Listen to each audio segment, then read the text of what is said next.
we'll see what are the various data members and how to work with it.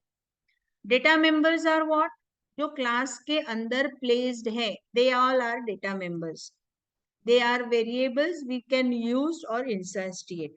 ठीक है, तो अभी जैसे फॉर एग्जांपल देखो, क्लास रेक्टेंगल बनाया तो इसमें लेंथ और विड्थ जो है वो उसके दो वेरिएबल्स हैं या इंस्टेंस वेरिएबल्स हैं जो इंटर आईएनटी डेटा टाइप के हैं. ठीक है, तो अभी ये मैंने आईएनटी लेंथ आईएनटी विड्थ दो अलग अलग लाइन पे लिखा. मैं एक लाइन पे भी लिख सकती हूँ आईएनटी लेंथ कॉमा विड्थ.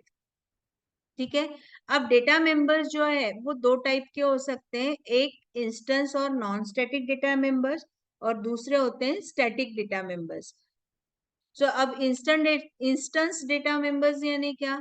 जिनका एक डेटा टाइप है और वेरिएबल के नाम हमने उसके सामने लिखे हुए हैं. जैसे फॉर एग्जांपल यहाँ पे आप देखेंगे जैसे INT pin, INT STNO, string SNAME. तो ये क्या हो गए हमारे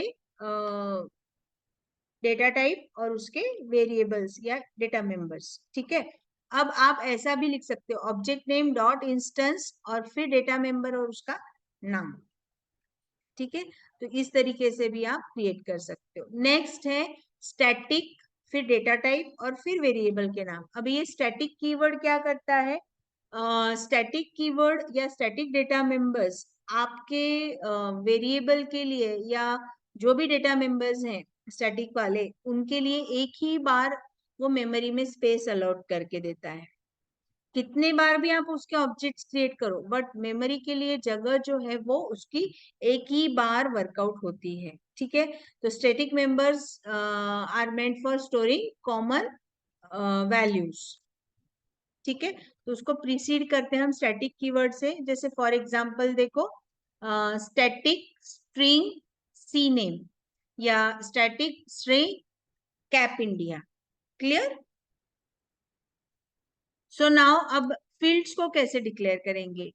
तो यहाँ पे देखो क्लास रेक्टेंगल है जिसका डेटा मेंबर्स है इंस्टेंस वाले वेरिएबल्स बोल सकते हैं हम इसको INT लेंथ कॉमा विड्थ. तो अब इसको एक्सेस करेंगे कैसे? ऑब्जेक्ट का नाम डॉट वेरिएबल नेम और फिर आइदर हम उसको वैल्यूज पास करेंगे या असाइन करेंगे. ठीक है, या फिर सेम ऑब्जेक्ट के नाम से आप मेथड्स को कॉल कर सकते हो giving by the parallel list parameters list. तो अभी पैरामीटर लिस्ट कैसे देंगे?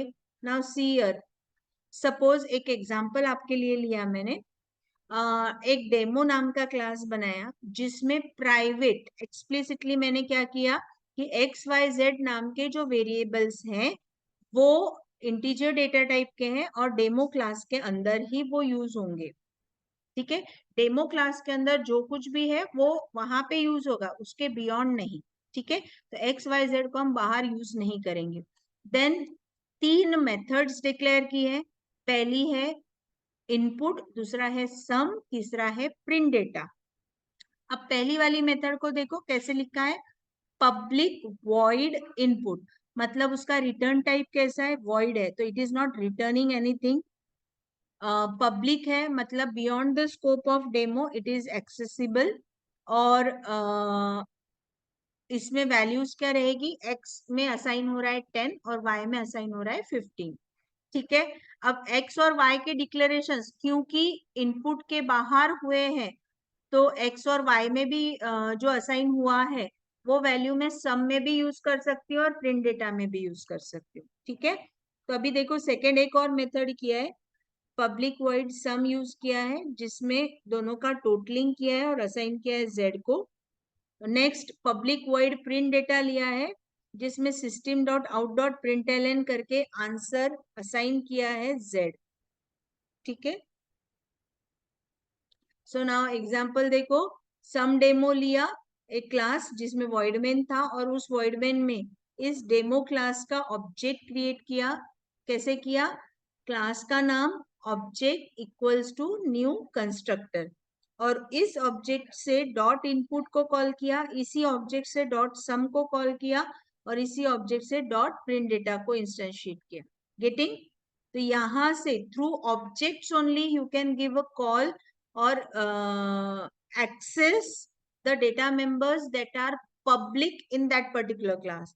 See here, यहाँ पे ये input, sum और print data public थे, इसीलिए ये क्लास के बाहर डेमो क्लास के अंदर यूज हो सके. इनपुट, सम और प्रिंट डेटा ये दोनों तीनों पब्लिक थे, इसलिए हम उसको object dot input, object dot sum और ऑब्जेक्ट डॉट प्रिंट डेटा करके वॉइड मेन के अंदर, सम डेमो के वॉइड मेन के अंदर यूज कर सके. ओके, अब डॉट ऑपरेटर कैसे यूज करते हैं देखो, और एक बार उसका एक एग्जांपल देते हैं. जैसे मैंने सेम वही एग्जांपल है, डॉट डेमो लिया, अब यहाँ पे आईएनटी लिखा, प्राइवेट नहीं लिखा, सिर्फ आईएनटी लिखा, और सेम वही इसमें सम और शो किया. ठीक है, और यहाँ पे object dot X equals to 10 दिया, object dot Y equals to 15 दिया. ठीक है, तो अभी ये ऑब्जेक्ट डॉट एक्स से कहाँ चली जाएगी वो वैल्यू, यहाँ पे. ऑब्जेक्ट डॉट वाई से वैल्यू कहाँ चली जाएगी, वाई में, और दोनों की टोटलिंग हो जाएगी. ठीक है, ओके. सो फिर ऑब्जेक्ट डॉट सम से पहले दो सेट ऑफ वैल्यूज जो है उसका टोटल हो जाएगा, और ऑब्जेक्ट डॉट शो से उसका डिस्प्ले हो जाएगा. ऑब्जेक्ट टू में भी वैसे ही होगा, ऑब्जेक्ट टू डॉट सम से उसका जो सेकेंड वाले के वैल्यूज है x इक्वल्स टू 5 और y इक्वल्स टू 10 वो जाएगा और उसका डिस्प्ले जाएगा. ठीक है.